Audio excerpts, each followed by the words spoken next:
Hey, what's going on, guys? Sorry if I sound a little funny today. Just getting over a cold again. I feel like it was just recently I was going through a cold, now I'm going through one again. But I've been going to the dentist a lot lately. I think I got sick from the dentist, so. Anyway, today's video, we're going to be installing my new Holley system. Should be pretty simple. Just unbolt, unhook the lines, unhook the wires, pull the unit off, the new unit on, and literally plug into all the wiring I already have here. The hardest part in this video today is going to be wiring up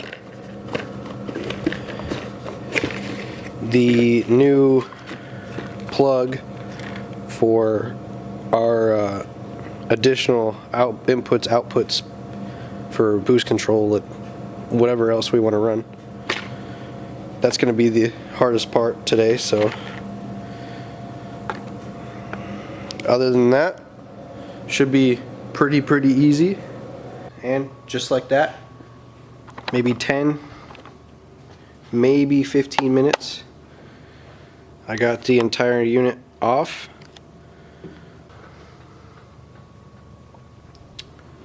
Everything looks good so far. Few lines, wiring was literally just unplug, unplug, unplug, and unplug the not the thermostat, the temperature, disconnect this throttle linkage, and boom, you're off. About 10 minutes. So we got this unit over here. I did notice it looked a little dirty in here, but that's to be expected with a little bit of oil from the turbo and whatever other dirt and grime is in the intercooler system. But it's off. See, this is the big difference between the basic and the Xflow as far as flow and, well, the Xflow has a lot of different stuff. Like I said, it has those extra inputs and outputs, has bigger injectors, and it has better flow than this. If you haven't seen, check out my last video where I kind of showcased this, but I'll just kind of give you a quick glance here. See the flow here. Lot different. So sweet. We'll go ahead and get the new one plopped on and get everything plumbed up. Okay guys, I just wanted to kind of show you something. I haven't even put the Sniper Xflow on yet. Basically the Sniper Xflow, or all snipers, kind of work similar. Obviously you've got a set of injectors somewhere in your sniper unit, and that somewhere is in these what look like carburetor bowls, but they're just, these are kind of your fuel rails. So my fuel comes in here, goes right to those two injectors, then it comes up, goes around to the other side, goes to those two injectors, and then goes out. So you can see here, there's those two injectors. Here you got your wiring harness, it's all tucked in here too. Here's your injectors, they just kind of chill in there. Same on this side. But I just kind of wanted to show you guys a cool trick that a friend taught me. What likes to happen sometimes on these is, especially if you're drag racing or doing anything kind of aggressive, is you take a zip tie. I already did this on my old unit, but I got to do it on this one now too. Is you take a zip tie and you wrap it around this plug to keep this clip from popping off, because all that holds that little plug in is this little clip right here. Literally Apparently it's happened before. It hasn't happened to me, but I'd like to prevent my engine from blowing up. But you've seen how easy I just popped that clip off. Literally takes no effort at all. So it's a very good idea to just zip tie these clips on, because you know, you don't know if it'll pop off and destroy your engine, go lean. So just wanted to show you guys that. Alright guys, here's just a little look at kind of what that looks like here. You can see the zip tie goes right around that clip, and make sure that clip doesn't pop loose or something, or if the clip gets brittle, you know, it doesn't break, pop the injector clip or plug out. Same on this side. Just a little hack to help hold the clips on there. Another tip, make sure you lube up these O-rings before you're popping the injectors in and out so you don't damage an O-ring. Same with putting this back on. Make sure that you're lubricated. So let me pop this back together. Got the Xflow sniper mounted. Throttle linkage is hooked up. Fuel lines are hooked up. Everything's hooked up. The only thing I haven't wired up is the additional inputs outputs plug. Also, all the wires on the Xflow come out of the front instead of the back, so I had to do some ugly stuff and extend this harness to reach, and it's a little tight right now, but I can get it running like this. It clears all this here, so I can get it running just like this and address that ugly mess problem later. But yeah, I wanted to go ahead and try and get this thing fired up on the Wizard. I'm using the screen that this Xflow came with in case there's some firmware issues. I don't want to use my screen yet. And then once I get a base file made with the Wizard, maybe I'll go in and flash my old file onto the Xflow, and I don't know yet. I haven't decided, but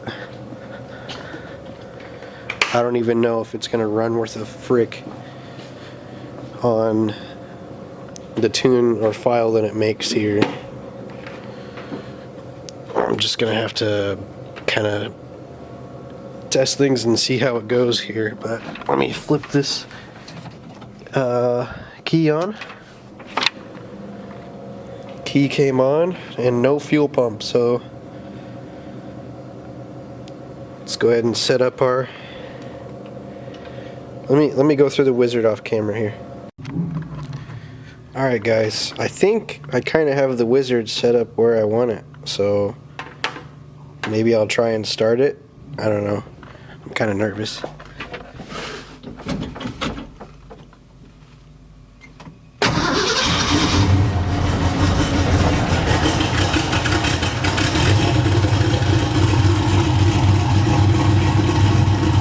It is running.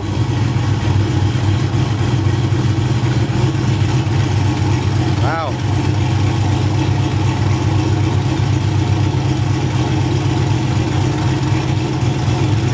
I'm impressed so far. The Wizard got it fired up and running just like that.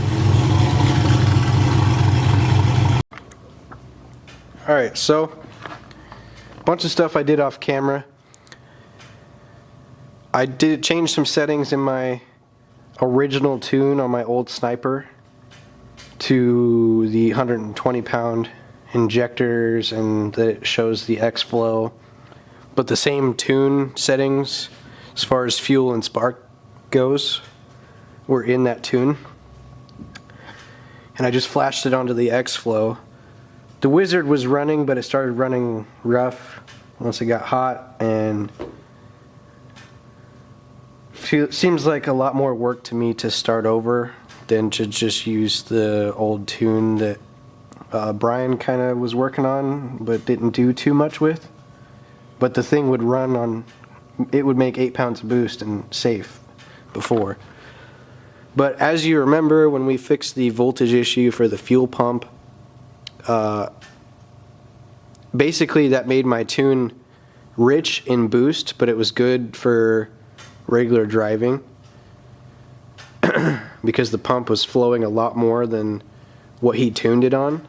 So my tune was already a little messed up under boost, but now it's messed up. It's too rich across the board. So what I was just doing just a second ago was I got this thing up to temp, and I went ahead and went in right here, and basically I just kept changing the idle. It was idling right around here. Just kept changing the idle section of this to lower, because it was idling at like a 10.0, which is way too rich for 91 mixture. So I brought this way down. It idles around 13.5 to 13.7, sometimes 14.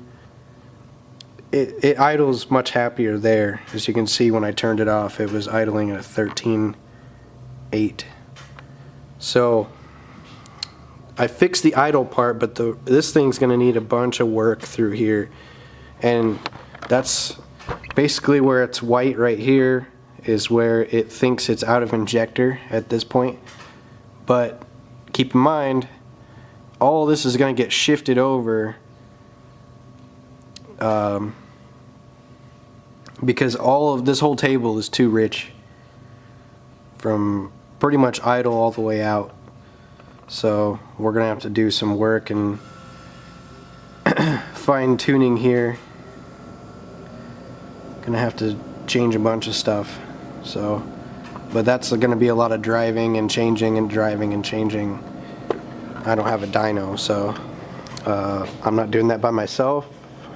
I've never tuned at all before, so this is kind of new to me, but I've been watching a lot of videos on the internet and kind of what to do, what not to do, and just learning. But now I need to start doing some hands-on stuff, and I just did a little bit by myself with some idle tuning. So far so good, but tuning at idle is pretty easy, you know, not a lot of variables there, it's just idling.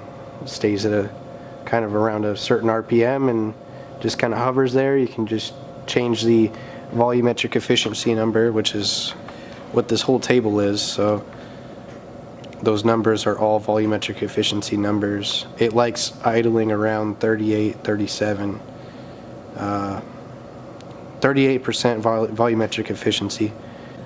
Step by step, we'll be fixing it and fixing the tune and everything else. But my next step, I went ahead and pulled the car back in. I need to wire up my additional inputs and outputs for the ECU. Wire in my boost controller. Alright guys, so got the boost control solenoid mounted. It's wired in. Here's the hose setup I got going. So I have compressor to bottom of the gate with a T. So this is straight through. So it'll make whatever it'll make on the spring, which this is a 3 psi spring. And then I have a T comes over to the controller, and then the controller can either be open or closed and allow air pressure through to the top of the gate to hold the valve closed. And this is the vent here. Got the wiring ran over. Here's the plug. Wiring ran over to here. It's wired in. I already set it up in the software, and it is flashed over to the ECU. So now the only thing I have to do in order for this system to work, I'm going to have to take this fitting off here and do a T basically, and put a pressure sensor right here. And that's just how Holley does it. You have to measure dome pressure. You can't use manifold pressure, which is kind of dumb, but that's how Holley has it set up on the Sniper, so that's how we have to do it. So that's going to be the next step, to have the boost control working how we want to. I'm going to look into it. I'm sure you can make it work without that sensor, but you're going to be just going based off of manifold pressure and not off of whatever pressure it's actually putting in here. But we're not using CO2 either, so this is kind of a different setup than most drag racers use anyway. But I don't want to run CO2, so anyway, Xflow is installed. Everything's installed. Making lots of progress on the good old turbo Foxbody here. Just wanted to thank you guys for watching. Subscribe, like the video, share with your friends. Let's make my channel blow up, and we can keep doing cool stuff with my Mustang and Dad's drag Starion, or Conquest, whatever you want to call it. So he's made a lot of progress on here. Lots of wiring. We're pretty close on this unit here. He's got most of the Holley stuff wired in. Switch panel, everything mounted. He's just pretty much got to put fluids in it and get a new trans cooler. This one's damaged, I guess. And he's still going to make an exhaust for the O2 sensor to work. Distributor, everything's all done. I don't know if I've showed you guys this stuff already or not. But yeah, we're making lots of progress here in the Hayward Racing household. But Mustangs came a long way last couple years. We're going to keep growing with you guys. You guys got to subscribe and hit the like button to keep us going. And we'll keep posting videos and cool stuff, and we'll keep making all this content for you guys. When you guys watch the videos, keeps me inspired, keeps me wanting to work on the car. There for a couple years, I wasn't posting YouTube videos, and I wasn't really working on the Mustang either. I just didn't have the gumption, you know. So seeing you guys as excited about this cool stuff like me makes me even more motivated to do more, get more done, go faster, you name it. Thank you guys so much.